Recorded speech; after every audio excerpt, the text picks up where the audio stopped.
नमस्कार मंडळी. तुमच्यापैकी असे कित्येक जण आहेत जे कारलं कडू लागतं म्हणून खात नाही. पण तुम्ही या पद्धतीने एकदा ट्राय करून बघा.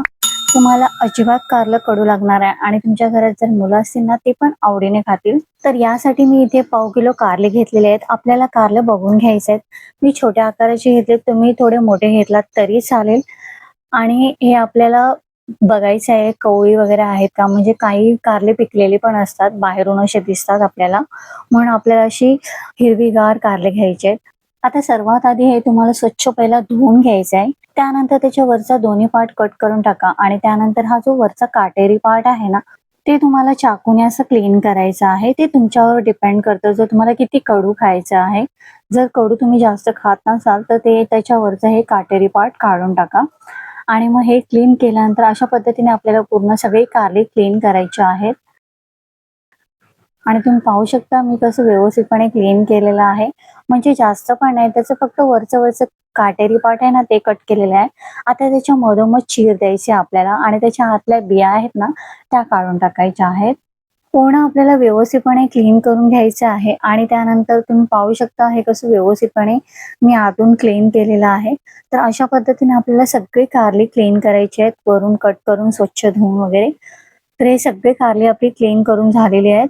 आता इथे आपण कढाईमध्ये थोडं पाणी घेऊया आणि त्याच्यामध्ये थोडंसं चिमूटभर मीठ टाकून मग हे मीठ मिक्स करून घेऊया आणि मग हे जे कारले आपण क्लीन केलेत ते ह्याच्यामध्ये टाकून घेऊया आणि 5 ते 10 मिनिटं साईडला ठेवूया. तोपर्यंत आपण वाटण तयार करूया. वाटणसाठी मी इथे घेतलेल्या आहेत लसणाच्या पाकळ्या, हिरवी मिरची तिखट प्रमाणे, थोडीशी कोथिंबीर आणि इथे सुक्कं नारळ असं किसून घेतलेलं आहे 3 टेबलस्पून आणि थोडंसं पाणी घेऊन आपल्याला हे ना जाडसर वाटण तयार करायचं आहे. आता तुम्ही पाहू शकता असं प्रमाणे वाटण आपला तयार झालं पाहिजे. एकदम बारीक करू नका आणि पाणी जास्त टाकू नका.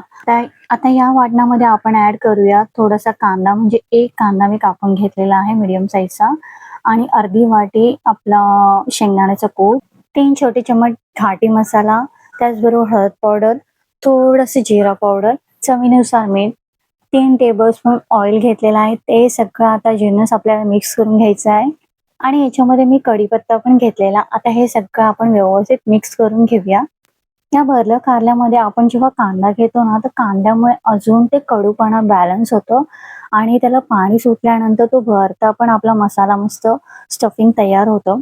तर आता हे आपला मस्तपैकी स्टफिंग आपला तयार झालेला आहे. आता आपण हे कारल्यामध्ये भरायला घेऊया. तर कारल्यामध्ये हे मध्ये चिरलाय ना पार्ट, याच्यामध्ये तर सगळं आपण बिया काढलेल्या आहेत. तर आता स्टेप बाय स्टेप याच्यामध्ये भरून घेऊया. दाबून आपल्याला भरून घ्यायचा आहे त्याच्यामध्ये मसाला हा. तुम्ही एकदा अशा पद्धतीने कारल्याचं भरीत ट्राय करून बघा.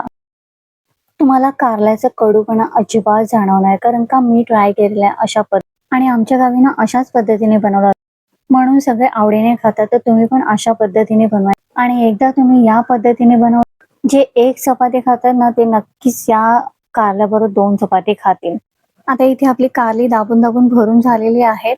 कारले भरेपर्यंत मी इथे गॅसवरती कढई ठेवलेली आणि कढई तापल्यानंतर इथे आपण 3 टेबलस्पून तेल घेऊया. यामध्ये थोडं राई टाकूया तेल गरम झाल्यानंतर. आता राई तडतडल्यानंतर यावरती आपण हे सगळे भरले कारले आहेत ते ठेवूया. आता यावरती झाकण ठेवून त्याच्यावरती थोडंसं पाणी टाकून आपल्याला 2 मिनिटासाठी ठेवायचं आहे आणि 2 मिनिटानंतर आपल्याला हे कारले थोडे चम्मचने फिरून घ्यायचं आहे. आता चम्मचने फिरून झाल्यानंतर यावरती आपल्याला जो मसाला उरलेला आहे तो असा स्प्रेड करून घेऊया आणि यावरती त्यातला जो त्या भांड्यामध्ये थोडंसं पाणी टाकून किंचिमध्ये तो पाणी आपल्याला स्प्रेड करायचा आहे आणि परत आपल्याला 5 ते 7 मिनिटासाठी झाकण लावून ठेवायचं आहे. तसंच पाणी वरून झाकणावर टाकून आणि 5 ते 7 मिनिटानंतर झाकण काढून पाहू शकता आपली कारली अशी शिजत आलेली आहेत. आता इथे मला थोडी कारली कच्ची वाटत होती म्हणून मी परत 3-4 मिनिटासाठी झाकण लावून त्यावरती थोडंसं पाणी टाकून ठेवलेलं. आता तुम्ही पाहू शकता मस्तपैकी आपली कारली अशी शिजलेली आहे आणि इथे आपलं चमचमीत भरलं कारलं तयार आहे सर्व करण्यासाठी. तर ही रेसिपी तुम्ही पण एकदा ट्राय करून बघा आणि मुलांना पण द्या, अजिबात कडू लागणार नाही. रेसिपी आवडली असेल तर लाईक करा, शेअर करा आणि दीप किचनला सबस्क्राईब करा.